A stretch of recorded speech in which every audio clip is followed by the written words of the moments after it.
సాధారణంగా ప్రతి ఒక్కళ్ళ ఇంట్లో కూడా దాదాపుగా ఒక 70-80% ఇళ్లలో అన్ని రకరకాల బొమ్మలు ఉంటాయి. అందులో పులి బొమ్మలు ఖచ్చితంగా ఉంటాయి.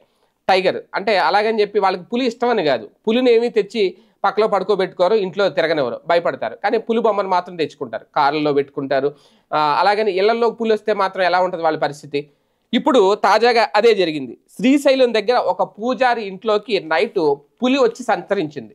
కంప్లీట్‌గా ఇల్లంతా చక్కర్లు కొట్టింది.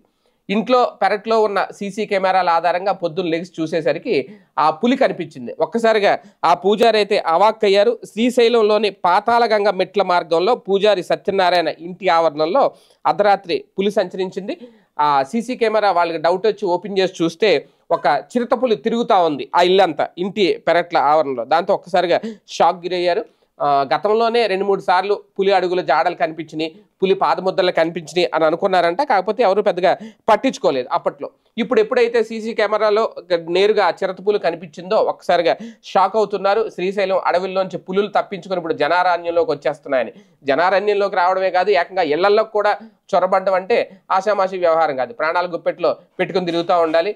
రాత్రి ఏ పులి వచ్చి అటాక్ చేస్తుందా, దాడి చేస్తుందా అనేది చూస్తూ ఉండాలి. ఇప్పుడు ఇదే ఒక టెన్షన్. ఇప్పుడు ఆ వీడియో సోషల్ మీడియాలో బాగా వైరల్ అవుతోంది. పులి చాలా స్వేచ్ఛగా ఆ ఇంట్లో తిరుగుతూ ఉంది. దాని సొంత ఇల్లు అన్నట్టుగా వచ్చింది. ఆహారం కోసం వచ్చిందో, నీళ్ల కోసం వచ్చిందో ఏదైనా. కానీ అటవీ శాఖ అధికారులు ఇటువంటి విషయాల్లో అప్రమత్తంగా ఉండకపోతే పులుల విషయంలో ప్రజలు బిక్కుబిక్కుమంటూ జీవించాలి ఆ ప్రాంతంలో.